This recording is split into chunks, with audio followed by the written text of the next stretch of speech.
I mean, all of that is usable, I think, so... I can't stop thinking about piss a bed.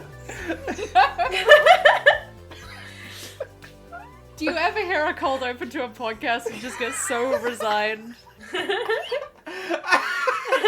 Hi everyone, welcome to Turnabout Breakdown, a podcast where we talk about gay lawyers. Unfortunately, today we are sad to bring you one of the most heterosexual episodes yet. My name is Harry. You can find me online at Harry. Often, lately, maybe forever, what I do on social media is interact with a person I greatly admire and commit, like, a horrendous faux pas literally every time. So please do your best in continuing that chain. Also here, I'm gonna call people out. We've got Devon. Whoa. Hey, I'm Devon, otherwise known as Algae Dust. You can find me on Instagram at algae_dust. I draw things, and that's kind of where I'm at the moment. But all could change by the time you listen to this. I have a secret project underway that I will Exciting. reveal So more true. details of It as is exciting. It is. get my shit together. I'm going to also pass over to Jay. Take it away. Hi, I'm Jay. You can find me on the internet at JM Costello. The last time we recorded this podcast, I said I'm manifesting writing a video game. And since then, I have not only got the contract, but also finished writing the video game. Yay! Oh. Probably by the time this comes out, you'll be able to know about it, but I'm still under NDA right now, so I'm not gonna risk it. I'm gonna continue the streak and manifest my book deal next, so... Wait. Yeah. Surely it's a good idea to, like, double dip on things that have come out whenever we recorded this, right? Maybe. Yeah? Weren't you just credited on a video game? Oh, that's true. At the time of recording, 3 days ago, so like 6 weeks ago by the time this comes out, the fantastic development team, Deconstruct team, just released a video game called Many Nights a Whisper, which I edited. And it's very, very, very good. And I'm saying that because I had almost no input on making it good, so you can trust me, I'm not lying. I'm gonna dig into it this weekend. I'm very excited. Woo woo. Does look Yeah. really good. Sorry, But Ro, also I blew Jay up is your really spot. good at editing video games, so It's you know, okay. also that. Please welcome special guest We can just... Ro. Fuck you! Hi, I've been put on a pedestal and I really, really want to get down from the pedestal now, please. I'm not sure whether either of you remember this, but that is in fact a callback to something Ro did to Hera, either last episode or the Yeah. I'm episode pretty sure it before. was last episode, yeah. I don't, Yeah. Is it bad that I don't remember at all? No, it's I'm not sorry for bad. everything bad I ever did to you, Hera. This is a horrible way to repay me. Put me down. Hi, I'm Ro. You can find me. I believe in you. You can Can't. find me. Rodonata, I believe. Why did you say that like I'm at a police interrogation? Why did you say that like Jonathan Livingston, I believe? I'm just finding the facts. Mrs. Internet, I presume. Who did the summary this week? Hi, that would be me. I'm gonna read out a summary, and this turned out a lot longer than I thought, given what happens in the case, but there we go. Strap yourselves in, we're gonna learn about a case called Turnabout Beginnings.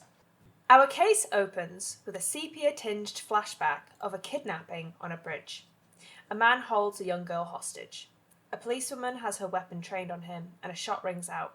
The young girl falls from the bridge into the river below. We cut to Phoenix in a hospital bed, reviewing case notes from Mia Fey's first appearance in court. Cue flashback. In the defendant's lobby, we see a nervous Mia supported by her colleague, Diego Armando, who looks suspiciously similar to Godot. Mia is defending Terry Falls, a death row inmate. He is accused of stabbing policewoman Valerie Hawthorne to death at Dusky Bridge during an escape from a police van. As we enter court, who should we find but Edgeworth? Except now, he's tiny and more obnoxious.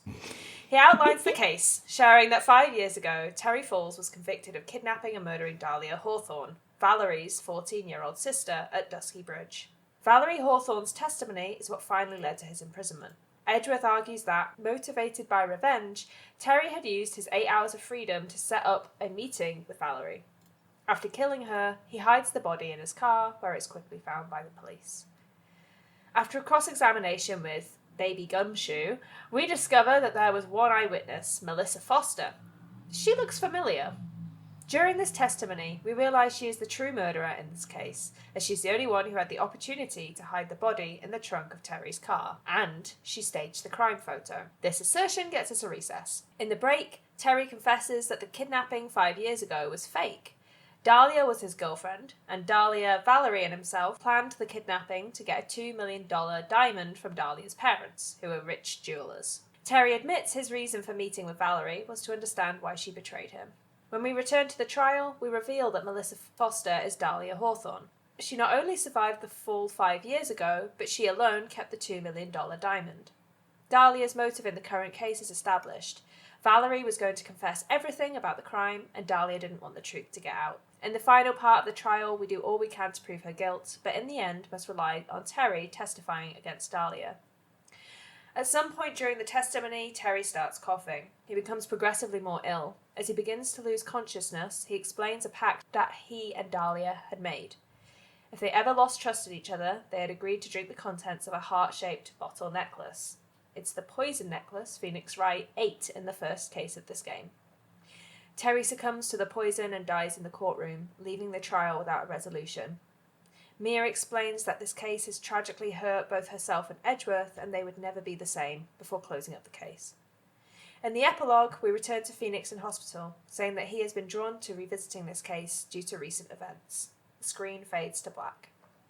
Thank you, Davin. Thank you, Devin. You're welcome. I will say that I felt no need to really talk about the case itself in particular detail. More the relationships between everybody. So That's that is okay. what it is. That's what the podcast is for. Yeah. I have a question I want to ask Hera. Please. How did you feel when you realized that this was going to be a second flashback case? Well, honestly, like, from what we were talking about at the end of the last episode, we were talking about it being an Edgeworth flashback case, and it kind of is. And so I was just like, whatever, at the time. I really had no idea what we were looking at, and when it was, I was pretty much in the same frame of mind. I was like, well, we might as well be doing this. I do think this game is so weirdly structured, because clearly we're setting up for something in the last case. And so we start the game with a flashback to do the tutorial, and then we do some other setup. I really hope the last case wasn't set up for anything. I wish that we could go back in time and have them just do a case that actually fit in the game, but I'm assuming that it has no bearing on the final case. So we have these three other cases that are like, you have flashback, and then you have the current time, which I don't think directly leads in, but I think there is some, I'm assuming there's some setup in that. And then we've got the, like, we've got the flashback to the flashback, kind of. And it's weird, right? It is weird, right? Especially to be the like, I guess this is the first time, technically, in the series that we've had a fourth case that is not the final case. Yeah. Technically. Yeah. I guess that's why it's so short. It's very short. It's very But short. here's the thing. I think this case could have been good if we actually played from Edgeworth's perspective. Because it doesn't matter if we play the bad guy, given where the case goes. Right, but I think the, like, structure of this game, I've been thinking about this a lot, is like, the prosecution's role is to misdirect. And I'm sure there's a world where the defense could do that as well, but that's like his whole deal, is that he has secrets that he's hiding from us, and if we're playing as him, I mean, they can still do that, but it's gonna be weird for the character we're playing to be like, I've had this hidden away this whole time.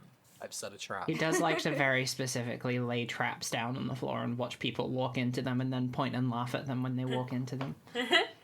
And then I'm on the other side of the court, like, okay, is this just what law is now? We're just laying traps for each other and lying? Yeah. I mean, has it not always been like that? That's exactly what I was going to say. When we did the first case in this game, the first flashback, I was talking to Devin about this week. Devin and I played half this case together for the podcast listener. I was so surprised that neither of you were like, oh, well, obviously we're going to go and see the first case that Mia keeps alluding to where something weird happened. It surprised me so much. I knew this was going to happen. I just thought it was, like, it didn't need... I don't care about this, is the thing. And, like, I could have cared, but I really don't feel like... I think at the end of the day, I didn't feel like this was enough to warrant its own episode.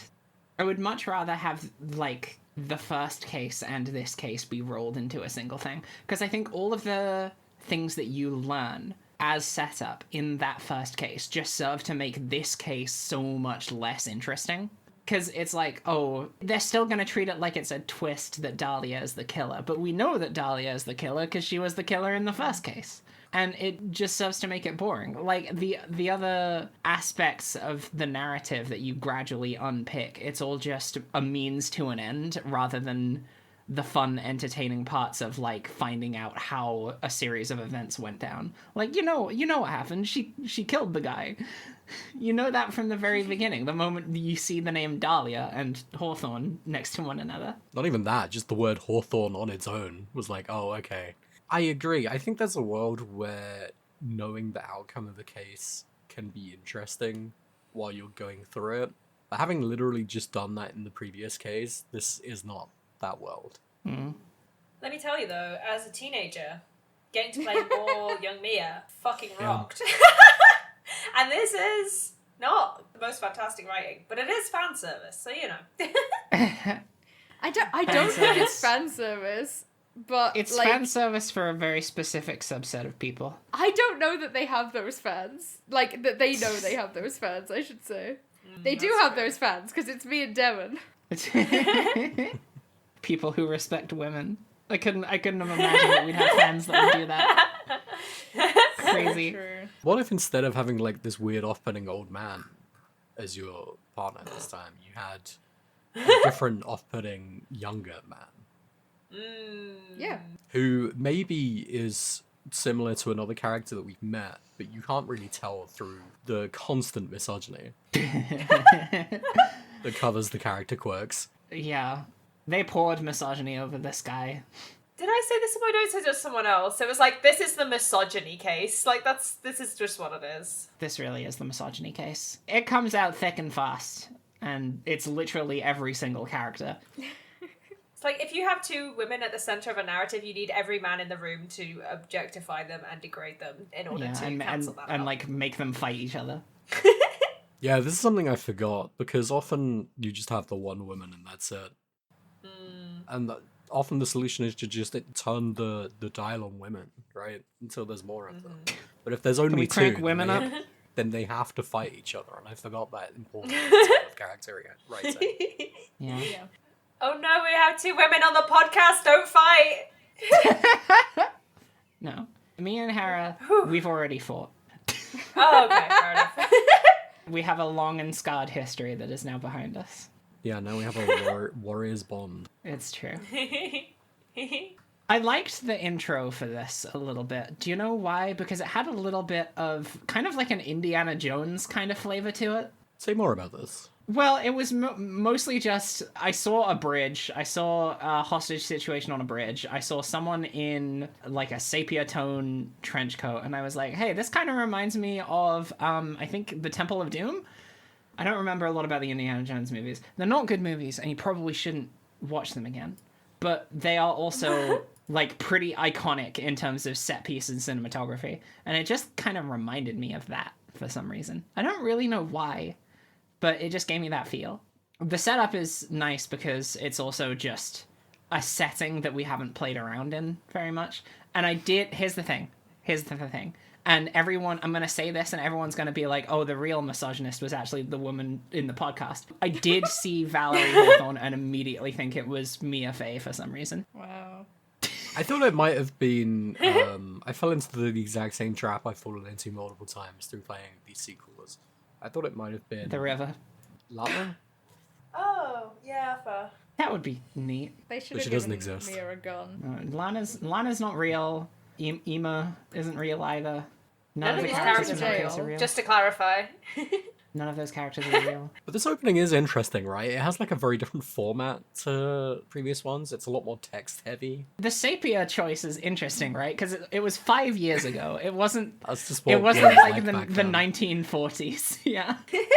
That's just what the world looked like 5 years ago. It didn't do that in Phoenix's case. Well, look, if you turn on the TV and the titanium samurai is on, it's just what it looks like, right? Like it always looks like that when it's in the Well, show. The thing about it not looking like Phoenix's case is that what we're seeing is a flashback within the flashback, right? Is there a need for that? No, but it's something we haven't seen before, so I kind of get why they want to really differentiate it. Phoenix has a flashback to... Well, he has a flashback to a thing he never saw, where a flashback happens of the thing in the thing that he never saw, that the thing was about. He just has a very cinematic imagination. Yeah. He does think the courthouse is like for movies. Anyway, the scene shows the guy, the big man who was holding the hostage. It looks like he pushes the hostage off of the bridge and they fall in the water. And it turns out the guy who pushes the hostage off of a bridge and into the water is named Terry Falls. Yeah. I think that's not very good. I think there they anything could have in done better Terry? than that. I think it's like Scary Falls. But he's also That's like, the there's best kind of I a can double assume. meaning to it, right? Because he's like a fool guy. Yeah, true. I'm in That is true. the Capcom USA offices. I'm making the picture right now. Here's the thing. I think Walter Falls would have been better because of also the water. Oh, shit. Yeah, see? That's really good. There was one bit in your notes, Ro, where you used like different versions of his name as like. It's 'cause I couldn't jokes, and fucking I thought remember you were talking it. about like game characters I hadn't heard of. I was like, oh, I was about to Google them. Like, oh, what series is this from? Hang on a minute. No, it's genuinely because I can never remember the fucking stupid names they give these characters. I called him Walter Falls. What else did I call him? Hold on, I need to find this. Yeah, I called him Cliff Fallenov. Terry Falls is just, it's a real D tier name for an Ace Attorney game. And that's I saying don't think something. I wrote this guy's name a single time. I'm not sure I did either, actually. I until I played it this time, always thought his surname was pronounced Fowls. So Like a bird. never got the pun. He's run afoul I of was some alright for it. nasty women. Oh boy, we're gonna get into that. Yeah. So Unfortunately. Valerie Hawthorne was murdered on the shootout on Eagle Mountain, and that's why we're here today. We flash backwards in time to be Mia in the courthouse lobby, and we meet the guy, and he's a big guy, and he's wearing the cartoon prison outfit with the stripies, and he's got a ball and chain that he hugs. And he's got. He looks very polite. He looks like a very polite, sweet man. And then you talk to him, and not he's only so. hug that ball and chain. Yeah, he's so. You talk to him, and he's so scared and nervous that he starts chewing on his ball and chain, like just shoving that thing in his mouth. And I can relate to that a lot. Yeah. But it's bad to do that because it will hurt your teeth, and I have learned that from experience. Yeah. There's some weird stuff going on with this guy's diction. I do not think it is a good choice for them to have written him that way. Agreed. Oh, No. agreed. Agreed. But here's the thing: In at so this many point, I ways. did not pick up on it at all because It kicks in It's in the really second not half of very the case. present. It's really Yeah. weird. it's very jarring. Because the first part of this case, I just thought he was like a nervous wreck of a guy who'd been traumatized by being incarcerated and put on death row for 5 years. And that's why he keeps saying things like, oh, I didn't do nothing. I didn't see nothing. I don't know nothing about nothing. But he doesn't really, like he is very sheltered and doesn't actually want to talk about a lot of stuff, but he is also extremely emotive. He's got a lot of different animations with different expressions, and his eyes change a lot. And that's one thing that Hera, you mentioned this when we first met Dahlia, that you thought the way that they drew her eyes was very unique, because there wasn't really a character in the game that looked like that. And it's very much the same with this guy. He's got they do weird things with this guy's eyes, and they make them, like, I don't know how to describe them. They get, like, big dinner plate eyes, and then, like, all the color goes out of the eyes, and they give him scary eyes. But he's just, like, a very emotive guy. His eyes are like so much less anime. They feel like they've been kind of done with, like oil paint or something. There's kind of like not as much crispness and focus in a lot of like the pupil and stuff that makes them feel like really spooky. Also, one of them at some points is silver and the other one is like black or something. But then it changes. That it's really, yeah. I'm so curious about why they did that. It's That's a weird. good I way of respect that they're describing doing something different, but also with Dahlia also being in this case, and you've got like Mia looks like Mia, but then like Armando looks like he's from a different game also. There's a lot of different stuff going on with the art style. Armando is here, and he says, hey, I'm going to be working with you on this case. And it's immediately obvious that this is the guy who becomes Godot. unless What? unless he has like a secret twin. He could have a secret twin. Here's the thing. That can't be right. I don't believe Alright, it. here's the thing. He could have a secret twin because his hair is completely different. Right. Because Godot has Also, white hair. This guy's crazy handsome. He's Oh, like damn. It is wild how hot this guy is. It's so funny. And then he opens his mouth and you're like, okay, I'm not interested actually. Yeah, immediately just like, all right, oh fucking Jesus Christ. The first two notes I have about him are, hey, why is he extremely hot? Immediately followed by, okay, don't talk to girls like that, sir.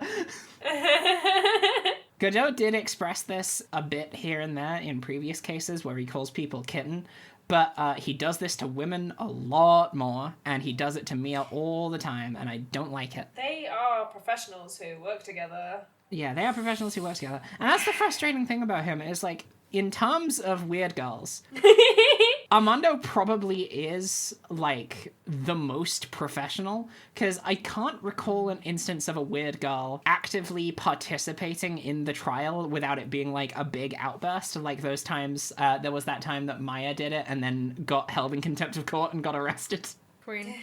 Queen, for real. She saved the case by doing that. But this one, Armando is a lot more of an active participant in the trial, and all of the things that he says are like useful contributing factors to the case at hand, where it feels more like you're playing as not just Mia, but like the defense as a whole, which I do quite like that. But he also, I don't like how he talks to women.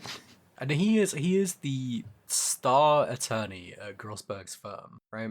I believe that's what he said, yeah. Yeah, Edgeworth said he was the best prosecutor in town, remember? But he'd never done a case. He'd never done a case.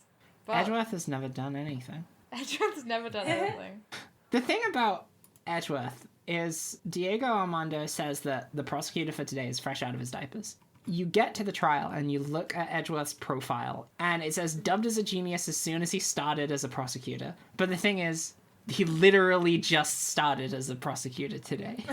Yeah, and they call him a genius already. And they're calling him a genius. He speaks one sentence and everyone says, shush, shush, shush, shush, shush.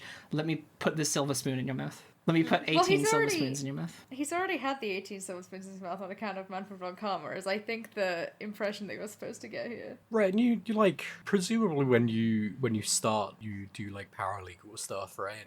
Wait, I have a really important question. Do you think Von Karma ever did a bring your kids to work day thing? Oh yeah, Oh my 100%. With both of them? With both of them. Cause the thing is, Francesca, like, was also training to be a lawyer at the same time Edgeworth would have been training to be a lawyer. Yeah. So they would have both been going to work. My two evil babies that I brought with me to the courthouse. Well, Edgeworth's a genius, and he's here. It's really a oops all babies case. I was thinking about something both of you said a long time ago, if I remember rightly, was about like how much more freaked out Edgeworth looked on the original versions of the game, like with the scan lines and everything, that it made his eyes look a lot more sunken. I do wonder if it makes this sprite of Edgeworth stand out a lot more in contrast with that. Because, to be honest, he does have a little light left in his eyes that we need to get rid of. But other than that, he doesn't look that different. It was only, was it 5? It can't have been 5 years ago, right? A lot can 5 change years in ago. 5 years. Yeah, it's 5 years ago from now, but you have to remember we first met Edgeworth 2 years ago, so... A lot can change in 3 years. That's very true. There's also a new judge. Yeah. Well, Well, he's Well, not new. We've argued well, about here's him the on this thing. podcast. I want to argue about him some more because he does fascinate me some more. Do we think this is the same guy that we saw before Yes. in Yes. whatever case that was? But I don't think it's the same guy. It looks exactly the same. But he hasn't changed in 5 years. Every single other character looks different except But for then him. the other judge didn't change that much in the flashback either. And I guess the Yeah, assumption is like when you get older, you're going to change less visibly. Then Wouldn't it be wild if 5 years ago Judge looked exactly the same, but he just didn't have a beard? What do you think he keeps under there? What's he building in? What's he... That's his nest where he keeps his eggs of Judge clones. That's why every single judge... I'm convinced that Canada Judge is like a proto-judge. Could be. I think he has to grow. Maybe when the judge clones just hatch, they look like that, and then they grow into the older judge.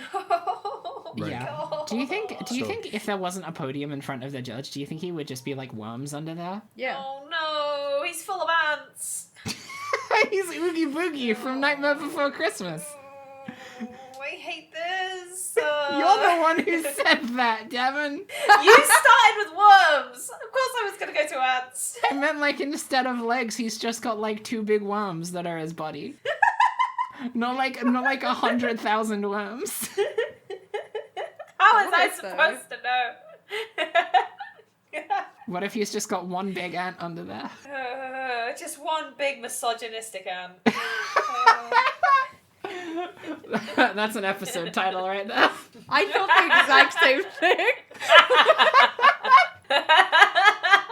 Okay, so we're starting the trial and we're getting the breakdown of everything that's been going on, and it's all about how 5 years ago this guy did a thing. He escaped from prison and he held a hostage. No, he held a hostage. He hadn't escaped from prison because he hadn't been incarcerated yet. I think the back and forth between the previous events and the current day events kind of confused me a bit because they are quite similar. But it's that Terry Falls, 5 years ago, held a child hostage and threw her off a bridge. And then in the more recent times, the reason you're on trial is because he met with the cop that stood as key witness to that previous hostage situation and killed her, or so we're told. But here's the thing. The cop that was at the hostage situation would have been 18 years old. Now, I don't know how things work in the beautiful world that we've stepped into. I don't think an 18-year-old should be able to have a gun. Maybe just she was walk a in and ask for prodigy. them. Oh yeah. Is that also how you become a cop? I mean, she is also rich, so that could be part of it. Oh yeah. That is true. God, could you imagine being, like, so rich that you have millions of dollars in diamonds and you want to be a cop? Batman pilled, really? I have some umbrage with the usage of the word witness for a woman who shot a guy. The guy. You stop being a witness, I think, when you shoot someone. Shoot the person that you're witnessing. You become an active participant in that moment. But you know, she was a police officer, so clearly what she was doing was all above board and fine, right? I just think you shouldn't be allowed to be called a witness anymore. My gun has to witness your bones breaking with its bullet eyes. Anyway, at this point, I was like, do we know anything about Valerie Hawthorne? And then I was like, oh yeah, we know about Dahlia. Stop the clock. I genuinely completely forgot Dahlia's surname until I read the note that you get in a little bit. But then I stopped the clock. One other thing happens before then is young Gumshoe come out. Oh my god. We don't like young Gumshoe. No. Young Gumshoe come out and he says maybe like 5 lines of dialogue before he leaves and does not come back into the case. Practically every single one of those lines was awful. Because all he does is sees Mia and then immediately starts hitting on her. And it's really bad. Yeah. But thankfully Edgeworth is still on his shit and says that he will immediately get written up on contempt if he keeps acting like that. I wrote, Edgeworth said, I have no time for heterosexuality in my courtroom, and then I thought about it for 1 second more and added a note underneath that says, this is the only good thing he's gonna say in this entire case. Young Shu looks different as well, in that he looks exactly the same, but they, like, upped the brightness on his jacket. It's kind of I mean, like a it's a different tan colour. jacket now instead Yeah. of like a khaki Yeah. one. Do you think he's But just, maybe like, it got worn the dirty. same jacket? Yeah, that's the thing, is it could still be Yeah. the same jacket, and he's just got it a bit nasty. I guess they're more like olive than khaki. He is a filth man. We know this now. We've established that Diego is pretty bad. We've established that Gumshoe is pretty bad. We've established that Edgeworth is Edgeworth. The judge has not been bad yet. So now it's time for the judge to be bad. The judge, immediately upon hearing the prosecution's summary of events, says, well, my mind's made up. I think it's time I declare a verdict, before Mia has even once opened her mouth, which is a good sign of things to come. I don't know if this was like a running bit, because they're sort of doing this thing where it's like every single person that's participating in this trial is like new. Because it's Mia's first case and it's Edward's first case. And I was wondering if they were being like, oh, it's the judge's first time doing judge stuff as well. because there are so many times where he's just like, I don't really know how to feel about the thing you've just said. I feel like this is just a weak attempt at building Canadian tropes. Is that a Canadian trope that they're not decisive? Well, I don't know. They call a woman quaggy later. I don't know what the fuck that means either. It means she is like a God. quagmire. See, here's the thing. I find the marsh and the bog to be a beautiful biome. You can find so many great things in a marsh or a bog. That is true. It's a good place to be. It's a good place to find women, too. It's a good place to trap carbon. Like, that's fucking Yeah, smart. that's important. Women famous for trapping carbon, by the way. Great place to put a body, and you can find it in 2,000 years. Perfectly preserved. Just storing it for Perfectly later. preserved. Unfortunately, there's nothing we can do about that because the statute of limitations will have run out. Well, That's true. We won't be there. The judge. The judge is Canadian. I didn't think it was Canada judge until he said hoser, because I know that that's a thing Canadians say. And then, in case you didn't get the joke, at some point Mia is like, "Oh, he says these words and also has these crazy stories. He must be Canadian." And you're like, "Okay, thank you for okay." Here's the thing. I hate a lot of the characters in this case. I think... No, I don't want to commit to that. I was going to say I hate the judge the most, but I don't know if I can commit to that. But I really, really don't like the judge. Every time he opened his mouth, I was just agonizing as to when we can actually get on with the fucking case. He loves to take detours and will not shut up about his personal anecdotes. I am here to deliver justice, goddammit. We find out that Terry asks Valerie to the bridge. And we find this out because Valerie left a note in her desk that no one else has seen other than the police, right?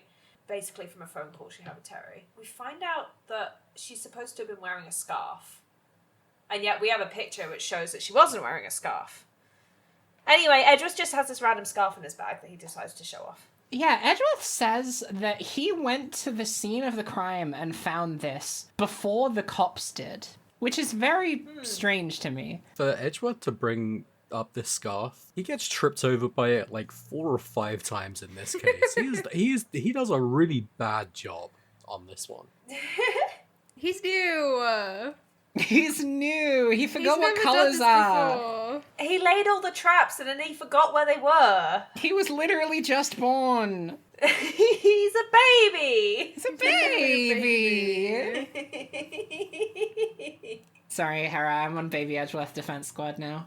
It's Okay, fun, you that's should fine. try it. It's fine. I forgive the things he says later. You also find out that Dahlia was like stabbed in the... Not Dahlia, the... Valerie. Valerie was stabbed in the back and also was in this guy's car trunk. Yeah. Information that would have been really useful to have before stepping into this courtroom, I think. Definitely. There's a lot of times where the information about what happened to Valerie's body and the means with which she died I thought were going to be relevant, but they never were. Like, it matters that she was stabbed in the back, but, like, it doesn't matter that much. But they also does state it? that she died from... It does for, like, one single thing. But other than that, it doesn't matter. But the thing that bothers me is that in her autopsy report, it says she died from blood loss. And when you get shown the picture of her body in the trunk of Falls's car, there's no blood anywhere. And I was genuinely, my brain was going into overdrive, being like, okay, so is the entire thing to do with the stabbing a joke, a fake, a fun prank? She bled it all out directly between a gap between the slats of the bridge really quickly. Oh, God. There is some absolutely fucking buck-wild bridge physics in this game that is just doesn't make any fucking sense. There are multiple times where they point out a contradiction, and then Mia's like, no, it could have happened this way. And I'm like, that doesn't solve the fucking contradiction at all. Here's the thing. A lot of the things you need to determine in this case are reliant on a map that is immediately presented as not being a reliable source of information. It's really stupid, and it made me lose a lot of health. Not only do they do that, they go, this map isn't reliable, but like 30 minutes later, they're like, actually, this map was reliable. Fucking stupid. Edgeworth is all over the fucking place, I'm telling you. He's baby! He's a genius. No, you don't get it. He's a genius. He's laying as many traps as he can without considering how they might trigger one another. He's laid 1,000 traps, and now he's looked up and he's standing in a yard surrounded by 50 rakes.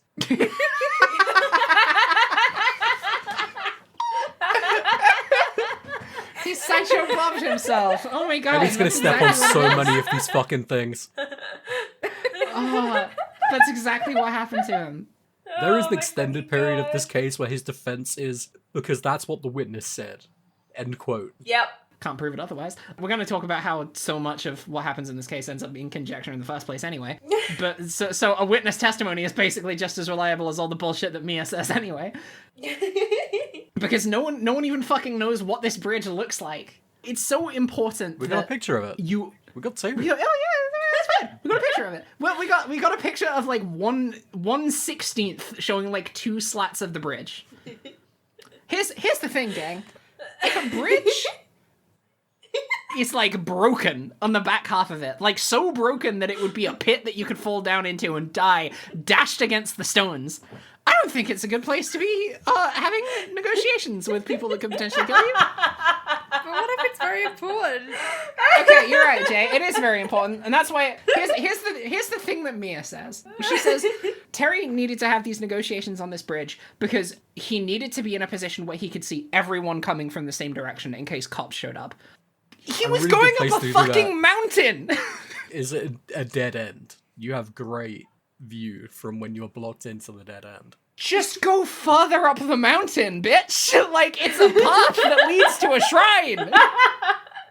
Oh, it's a path that leads to a shrine. Yeah, let's. Oh my god. So this is the obvious bait for what the 5th case is going to be about. The Snake Mountain. What's this place called? Snake Man. Wait, I did write it down. Oh my god, I can't fucking cope with how angry you are. It's Eagle Mountain. At the top of Eagle Mountain is a channeling shrine. And what do we know about channeling? It means it's about ghosts. And what do we know about ghosts? The Fae family, they love ghosts. Could be anything. And it could be everything.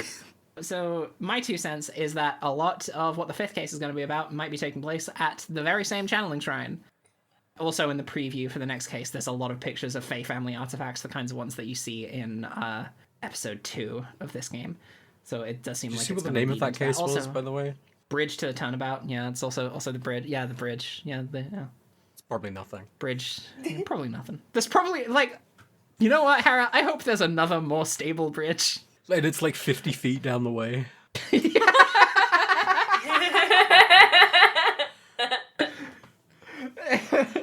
This one was condemned, so we just made a better one. How did you even get there? There was like barbed wire stopping people from going onto this bridge. What's with the road? Was this bridge meant to hold cars? No, I think the idea is that the place where Terry parked his car is like a dedicated parking zone for people going to the shrine. Because it's like a big circular path area. It looks like the place where you just drop off your cars. Oh, hold on. The picture that they use for the bridge on the webpage that I'm looking at, it's all in German. Cool. Cute. That's interesting. So the name of the river is called Alberfluss. Cool. Aw. Anyway, the bridge is fucked. The bridge is fucked. The whole thing about... The first testimony that is presented is to do with, rain. I'm pretty sure that's the first one. Is that the first one? Is it the rain thing that's first, or is it... Yeah, because you get the scarf that's got mud on it or something. Oh, and yeah, then yeah, there's that's no it. mud on Valerie? Something? Melissa? No. No, Valerie. It's Valerie. I would have called her Natalie. but it's not. God It's dang, maybe Valerie. there are too many women in this game if we can't keep track of them. Turns out I was the Rose, greatest you misogynist bit of all. The female misogynist of the show. Don't put that on me! You started it! But yeah, so the thing that Edgeworth presents, and I guess Gumshoe in tandem, is that the scarf is covered in mud. It indicates that Valerie was pushed down and stabbed in the back and then carried to the car. And then you have to be like, no, she wasn't pushed down, because if the scarf was covered in mud, then Valerie's body should also be covered in mud, and it's not. And the reason it's not covered in mud, because they were like, oh, it wasn't raining. It wasn't raining? No, it's I can't remember exactly how this plays out, but it's stupid and it made me mad. I genuinely have no Yeah. idea why she's not covered I in don't. mud. I genuinely have no idea why the scarf is covered in mud. Yeah. Oh, because they said it, like, got dropped or It fell something. off. Yeah. Yeah, it fell off somewhere else. She landed on the bridge, then gets carried, and the scarf falls out where she's being carried in the, like, muddy parking lot, I guess? I don't know. It feels like the contradictions in this case just are so irrelevant and unimportant. Like, Yeah. there are details It's that a don't make very sense. strange setup. This case is a story. Like, we've talked about this with other cases, but, like, this is a story that you are being told. Yeah, this Yeah. doesn't feel like a problem to be solved. Yeah. It's just a means to an end. Can we talk about the female college student thing? Because I need you guys to Yes. explain that one to me, because you knew what it was about, but I don't know what it was about. There's a bit I didn't. in... Okay, Jay, one of you in your notes, I guess it was Jay, said something about how it was like a translation thing. Well, I have felt bad in other cases that we've gone in on the localization team at times when I think that they were probably doing a faithful job of sticking to the Japanese script and the Japanese script was bad. And that's only a feeling that I have. Except that in this case, like, I know that the way that certain Japanese words are, like, conjugated is that, like, when you would say college student, you would, like, gender it, right? Like, you can add a particle which would make it female college student. Mm-hmm. And so clearly there was some joke in the Japanese script which was about the fact that they did this. I don't know what it would be, but, like, it's that. And then in the English version, they were just, like... just kept going on about how she was a female college student. Yeah, and then they everyone was were like, literally a being college like- student who was female, and that was the whole Like, bit. she and was I like, female, and she you was a could've college just- student. You She's could a have just woman, used and those. she's getting an education? Holy shit. It was genuinely making my skin crawl. It made me Yeah. so fucking uncomfortable. You could have just taken those text boxes and been like, alright, we're gonna do something different not with like those, it. I think. Anyway, it's Edgeworth's turn for a little misogyny now. No. The first time you get him contradicted on the scarf, he says, "No, I can't be outwitted by this novice bimbo." So Insane Fucking weird. line. Insane so line. fucking wild. Perfect line to me. They should make him worse. They did make it worse. Here's the Make thing. him worse. The thing I like about this is after he says this, Mia says, "Hey, same to you, buddy," Yeah. which is really True. good. Really, really It's good. so good. Edgeworth calling Mia a bimbo, bad. Mia calling Edgeworth a bimbo, absolutely. And that's what we stand for here on this podcast. Exactly. So there was a witness to this crime, but they don't want to be... She's so They're shy. Yeah. Yeah. She's so... She's Can you just do a this? girl. Is this Just allowed? a simple girl. Don't make her do things. It might hurt her brain. Yeah. I mean, to be fair, it comes out that Edgeworth is just like, yeah, I kind of knew I wasn't going to get away with this. I have so much, well, not respect, but I like that Edgeworth was like, yeah, this was bullshit, but, like, I wasn't lying, so you can't get me in trouble for it. Yeah. I really like that. I think that's a very, very Edgeworth. The thing is with this case is Edgeworth is very, very Edgeworth. He's so Edgeworth, and I've missed this because they keep trying to redeem him, and I'm like, what if he sucked? Yeah. And now we're in a flashback so he can suck again. Yay. Woo! We're gonna, in the fifth case, he's gonna be like, actually, I guess women can be okay sometimes. Looking directly into the camera. He's gonna be gripping his, like, sleeve when he says it, like he does. Doesn't he have a weird girl in his video games? Does he? I don't know. I haven't played him. We'll find out. We'll find out. I mean, surely, there's the answer. I mean, here's the thing. Even Phoenix hasn't gotten to the point of saying, I guess women can be okay sometimes. Anyway, speaking of women, here's another one. Everyone, this is maybe the women of all time. If you're in this courtroom, you've never seen anything like this. Anything You've seen like women this. before. But This here's, is the sequel. what's her name? Florence Matthews. Florence. Florence and Walter. Florence committing would have been crimes good, together. honestly. Florence would have been good. What did they name her is the thing? Melissa Foster. Melissa Foster. Is that anything, or is that just like I think I that's don't just think that's generic. just name some of- generic pseudonym? Yeah. It would have been fun if they did a play on Dahlia Hawthorne. Like two plants that are really nice and smell good. Anyway, it's Dahlia. And we know it's Dahlia because we played the first case. Dahlia come out. She's hiding her identity. This is the part where I realized I wasn't going to like this case more. Because Mia not knowing who Dahlia was and me knowing that she was the bad guy, I don't like that. I don't like when I know so much more than the person I have to pretend to be playing as. When you first mentioned this, I felt defensive about it, and I was like, I'm not going to say anything about it because there's no point in being defensive. I'm going to defend it now. Okay.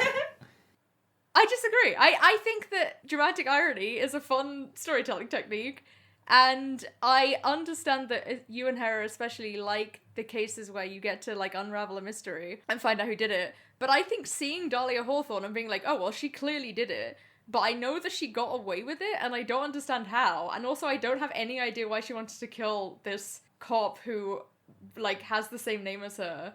It's interesting. I like it. Here's the thing, Jay. We've had cases where we've been against someone where we're like, we know they did it. We just need to figure out how and why they did it. And I so much prefer it when the person we're playing as is also in the exact same boat, where it's like, oh, we know that they're the person that did it. We just can't accuse them outright because we don't have any evidence or understanding of what actually went down. We just know because like some other like circumstantial thing makes it really obvious. Yeah, that's fair enough. But I really like that. That is the case in all of the Ace Attorney games where we do know that. Whereas this is something new, which, like, I'm not saying it has to work for you, but I'm saying it did work for me. Yeah, and I agree. I see the vision. I just think it's difficult. I can't treat it in isolation because we literally just basically did the same thing in the previous case. Yeah. What do you mean we did the same thing in the previous case? Well, the whole case was like, there's a Phoenix Wright impersonator, right? Yeah. And then you meet a guy who looks exactly like Phoenix Wright 10 minutes later. He looks exactly like Phoenix Wright is the thing. Looks exactly like him. I guess that's true. I, again, would defensively say sometimes stories like to build on a theme. Well, sure. I'm gonna say, I would defensively say sometimes stories are bad. I don't know, maybe I'm just being uncharitable about this one. I'm okay with being uncharitable about this one. What are we gonna do if the next case also does this exact same thing? Maybe I'll be like, I see it now. I'm fed up of disguises, also. Well, we did the mistaken identity thing for the Master Mask, also. I'm fed up of not just disguises in like the narrative of the case itself, but also in just like the breakdown of the crime and the events that played out during the crime. Because I feel like two things have a like 50% chance of appearing in every single Ace Attorney case. One of them is death by blunt force trauma, and the other one is someone in a disguise, in a full body disguise. I just want them to get a little more creative with it at this point, I think. Because I like it when they get weird. I like it when they get weird. I think it's fun when the crime seems like so cartoonishly ridiculous that it takes a lot more effort for me to uncouple how it could have even happened in the first place. When is someone going to build a murder Rube Goldberg machine? This is the thing. This is why me and Hera liked the mystery in Turnabout Big Top. Until the cloak thing. But the rest of it was interesting. I mean, to be clear, what happened in that case was someone dropped a heavy thing out of the window. Yeah, blunt force trauma. See, this is what I'm saying. But like figuring out who and why and what. I mean, the why was honestly pretty stupid, but like building up to it was interesting. Yeah, I don't think I'm against this trope. I think It's worn on me. I don't want to say I want it to be written better, because that is mean, but that is like, I feel like that's what I'm trying to communicate, you know what I mean? I could say that about every case in this video game series. I think it would be good if it was better. But to be fair, like, I also agree with Hera. I think it would be good if it was written better. Like, I think that's a very valid thing to say also. Yeah, but for like, sure. I don't know. I'm a fan of this case. I'm also a fan of this case. Again, I played it when I was so young, and like, I don't know, I haven't played this case for a very long time because of what's in it. Well, yeah, there's but I think at least one very significant problem with this case. I should backtrack very rapidly. At least one. I said with the last case, like, this is why I stopped playing this game. That was only half the truth. The other half was this case. I don't know. Yeah, I do agree with Jay. I kind of like that, like, we see Mia going into this not as, like, in the first case, she's, like, she already knows what's going on. She's already got that kind of, like, I'm in charge thing. I guess I find it kind of fun that she doesn't know yet. She doesn't know what she doesn't know. And that's that for me. Not really anything new to add, but I just like it. At the end of the day, this is just like a non-linear way of telling the story. Yeah, like you said, this happened. is a story case. Yeah. Yeah, and specifically, like, I think this goes to what you were saying earlier, Ro, where you were like, oh, I wish that, like, they had tied this in with the first case. And, like, I like the way that they present this in a non-linear way, because I think that it's really intriguing to come out of the first case and be like, okay, there's still, like, a lot there that I don't understand. And I think this goes to what I was saying earlier about how, like, we came out of that case, you two came out of that case, and, like, like, I don't want to call you out, Ro. At the end of that podcast, you say, oh, we're never seeing Dahlia again. And I was like, what are you fucking talking about? Well, here's the thing. Like, in that moment, I was like, she is not coming back in the present timeline. And it's so hard for me to separate this from the fact that I know, like, the back of my hand everything that happens in this game. So maybe I didn't know this the first time I played it.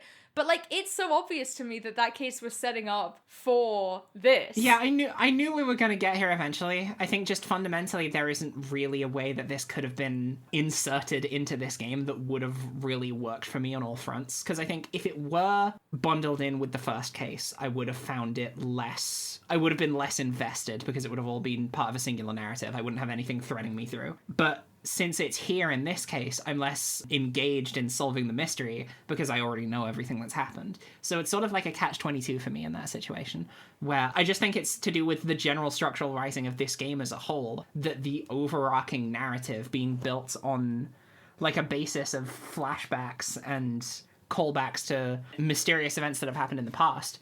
It just doesn't really work for me when we're actually going back to play those. Because in previous games, it was like this old case from your mentor's past that she had like looming over her till the day she died that you'll need to be involved in because it's to do with her family drama has come back and you have to like finally close the book on that. Like that was engaging because it was something that was being tackled in the present and the mystery surrounding it was still prevalent because it was like a thing that remained unsolved. Like if it was... No, because that's the thing is I feel like if they did it where Maya's first case that ended up traumatizing her. Mia's. I'm never gonna. It's so easy to confuse them. They're basically the same character at this point. I mean, they can literally turn into one another. Shut the fuck up. If Mia's first case that traumatized her ended up being something that had been unsolved, I think I would be a bit annoyed that it was treading too much of the same ground as SL9. But I don't think it would bother me as much as the way they did it in this. Maybe we're just in threequel fatigue. I think we are in prequel fatigue. Hera, you said something very prominent a few cases ago where you were like, oh, I think that every third game in a trilogy sucks. I do remember this. Yeah, and I stand by that, but the reason I didn't think we were going to come to this is so much more simple. I didn't think they were going to let us play as a woman again. It's a misogyny case. Fair enough. This is why I'm being defensive, right? Look, is this case misogynistic? Yes, absolutely. You do not have to actually hand it to them on this case hardly at all. And it's so funny that I have ended up being in this very defensive position of this Jay is defending the misogyny case. Among other things. But, like, they did let you play as a woman again. They did. And I think that you know that a lot of this was building towards something that you haven't seen yet. And then, so I think it's interesting, this game has not earned your charitability at all. And of course that makes me defensive, but of course it is actually the game's fault, which is interesting. Here's the other thing. I don't like how they wrote Mia in this case. I almost said Maya again. I don't like how they wrote Mia in this case. Say more about this. There are so many times in this case where she's like, okay, Mia, this is scary. Don't stop crying about it. I'm just like, fucking... Yeah. What? Well, I like It's a first case. that. It was important to I know me it's a first as case. a kid. I want her to have some like agency and independence in this situation. Like here's the other thing. Diego works decently as a mentor for Mia because he pushes her to act of her own volition, kinda. Because the other half of it is he also basically tells you what to say half the time. And also constantly talks to Mia like she's a little child and is, still in her lawyer nappies. It bugs me that she doesn't have the... Well, I shouldn't say she doesn't have these. She isn't written with the agency to make the right decisions of her own volition. It's like every time that a correct choice needs to be made, it's always with Diego Armando's clear guidance, or after, like, being put on the back foot by Edgeworth, or, like, some other surrounding aspect of it that directly involves the men that are constantly being misogynistic towards her. I want there to be a point in this case where she, like, shows off her stuff and everyone else in the trial is just like, damn, she is actually really good at being a lawyer. Because that never fucking happens. I just want someone to acknowledge that Mia is a person who is good at what she does. And the only person who ever gets to do that is Phoenix Wright after she dies. I disagree with that reading of what happens in this case. I think that she starts out very nervous and she ends extremely smug. And I wrote that in my notes because I noticed it. And I think that that is a lot of fun and I really enjoy it. And I do agree that it's something that develops. the thing about Diego is, like, he's a fucking annoying character. And, like, I agree with you. But also, we've all been complaining this whole time that Phoenix does the exact same thing where every single case he has to be rescued by a weird girl. Half the time it is Mia. Yeah, no, that's the thing. It's like, but Mia's dead, and, like, no one can acknowledge her contribution to any of it because she's dead. And while Mia does, like, definitely develop throughout the things that happen within this case, it still feels like by the end of it, she is getting Edgeworth on the back foot. She is really taking control of the situation. But, like, Diego is still talking to her like it's like, yeah, finally you're learning what you're supposed to be doing, not, wow, you're actually good at this. Yeah. And also, like, at the end of it, she still loses. But the thing is like, we already know Mia. This isn't how we're introduced to Mia Fey. We meet her as, like, our fucking boss, who we know is good at her job. We know she's amazing. Like, we have the first case where she defeats Dahlia and, like, smashes it. She's just punching people all the time in that case. She goes into, like, really aggressive mode.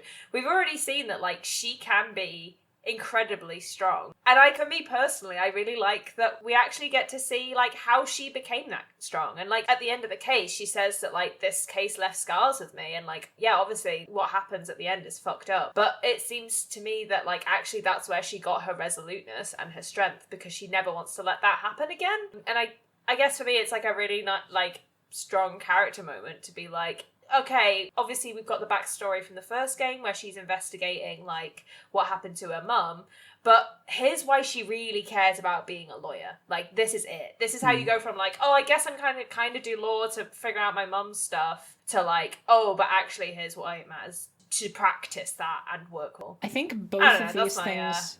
No, you're very right, Devin. And I think both of these things can be held as, like, truths about her character, in that she does get a lot of development in this case, and you do see her sort of developing this style that works for her, and this confidence and this level of skill. The thing that bothers me is that nobody else treats her the way I want her to be treated.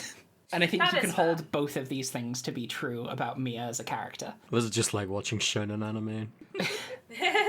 I mean, there is that fucking horrific line at the end where Diego is just like, you should have been stronger. Which that, for me, ruins the whole, like, so much of this case of Mia actually growing strong and doing everything she could. That's like the exact kind of thing I'm talking about. Like, why couldn't he have just said, you put up a good fight, you did so well. Yeah. Like, let women have something, please. Just let women have something. I don't know, maybe I am simply just, I was not in the right headspace for this one. I am sick today. I played this case this morning. I didn't get to sleep on it. You know, maybe in different circumstances I would have been nicer. But I'm here. I'm suited up. I've got my glass. I look like the food critic from Ratatouille.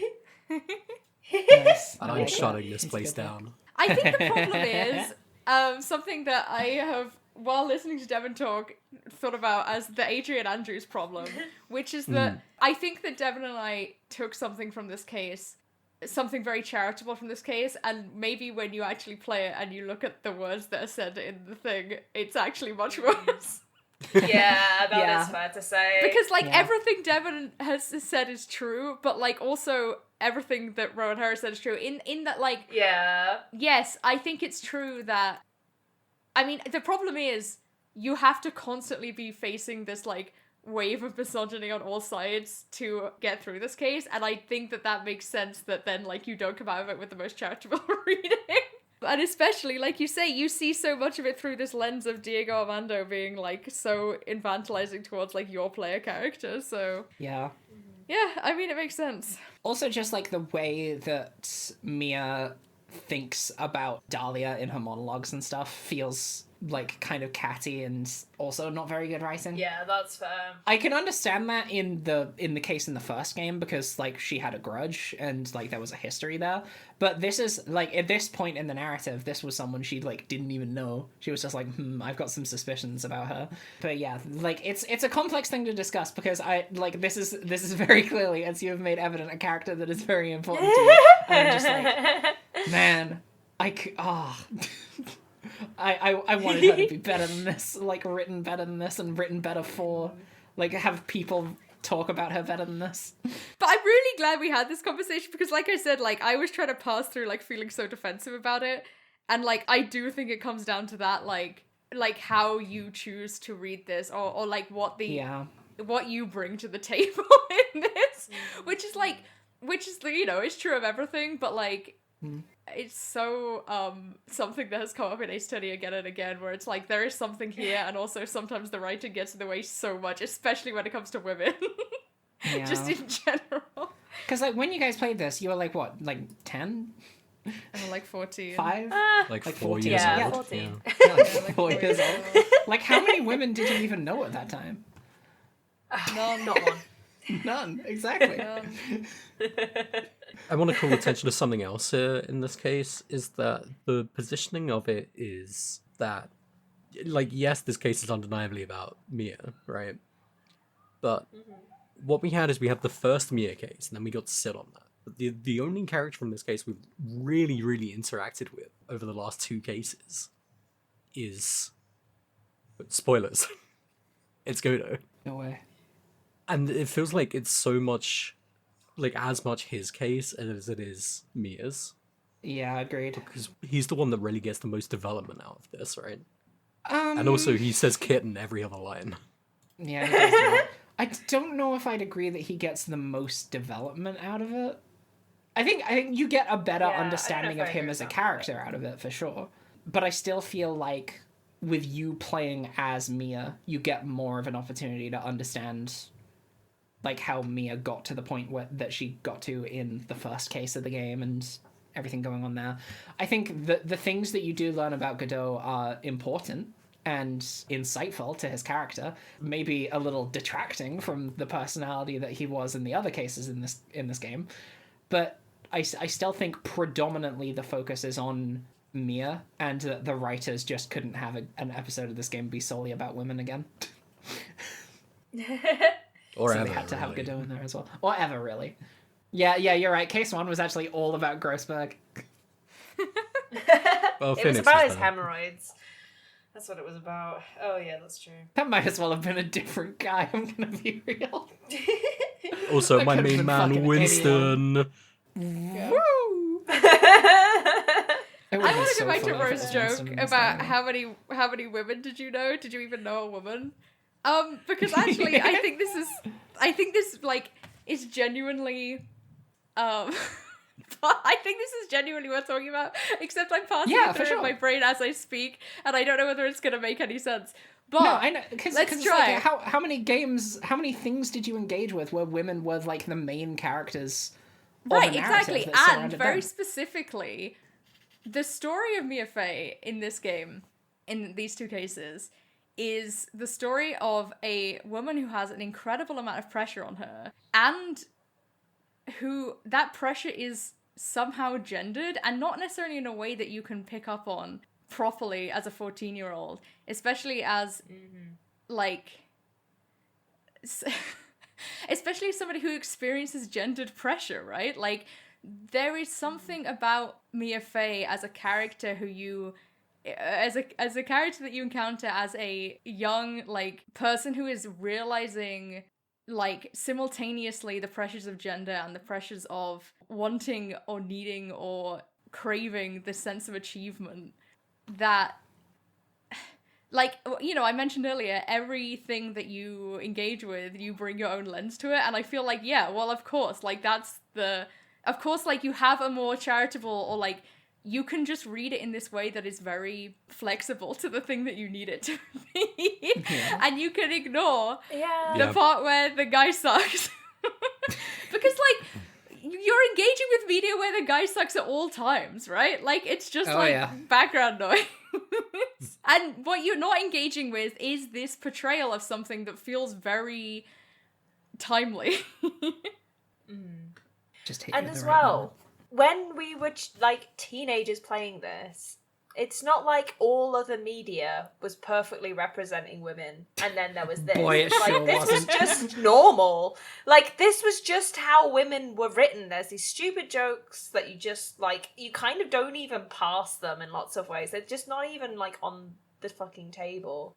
And it's just part of the mush of misogyny that in the Oh, the mush of misogyny is also a good 2008 episode was title. just- Weird that they both have the I word don't know. misogyny in them. I'm sure that's nothing. Yeah, I wonder if there's a theme that we're in. Here's another thing that I reckoned with while you were talking.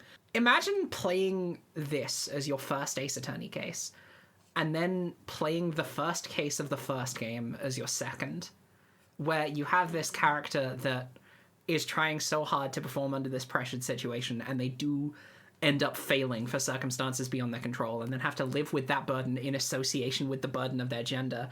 And then you've got Phoenix Wright, fucking no problem, never lost a case in his fucking life. Like, that would make me so mad. But that's the thing, right? Because that is like, you don't have to play them in that order. You've played basically the game to this point. Yeah, where you just that's have Phoenix true. Wright 'Cause, never like, had a problem in narratively, his it's still life. there. And then I think that's why this hits so hard, even... I think that's why this hits so hard through that haze of misogyny, like, that you don't necessarily notice it, and then you, 15 years later, are really defensive about it. It has been noticed. like, I'm gonna say the thing like which gets me the most cancelled on this podcast. Yeah. Which is, like, as a teenager, I was misogynistic. Like, Yeah, also that. as a young Yeah, person, I mean, it is who wasn't baked into really our fulfilling, society. But like, yeah, and like so one of the things in this case is you have like hyper femme Dahlia versus like kind of like businesswoman, you know, more aggressive Girl boss. Mia. And like, as a teenager who didn't really feel like I was ever going to be able to achieve a hyper femme thing, and I didn't really want to, but like was always posited against that as like, you know, I've got to hate the girly girls because I'm a tomboy. Like, I'm a little unawoken non-binary person. Like, relating to Mia as like not the most like, yeah, girly girl character ever was really powerful for me, and hating Dahlia as like a kind of epitome of like mean pretty girl was like, yeah, deeply affecting. Like a and mean girl's mean you girl. know, yeah, like a mean girl who kills people for money. Anyway, like, Classic. yeah, I do totally agree. There are huge issues with how Mia is depicted, and I'm not here to say that any of them are, like, fantastic or great, but damn, I love Mia Fey. But no, I think that's really interesting, actually, because what you're basically saying is, like, we bought into this case because of the misogyny in a non-zero way. Yeah, 100%. Yeah, Which is for really sure. interesting to think about, actually. Yeah, Just like all thinking big about it fans of misogyny. of the time, like the early 2000s, like writing and everything was so mean. So bad, yeah. It was the Mean Girls But I era. don't even think Ace Attorney is the meanest thing that exists. Like, it's really bad, don't get me wrong, but it could have gone harder. Yeah, Yeah, there are yeah, I definitely fully agree worse with that. things out there, yeah. Yeah. I will say for the listeners, I've changed my ways. I'm no longer a misogynist. Big ups for that. Let's Yeah. Round of applause to Devin. Maybe the rest of us will get there someday. Yeah. Don't come after me, Twitter.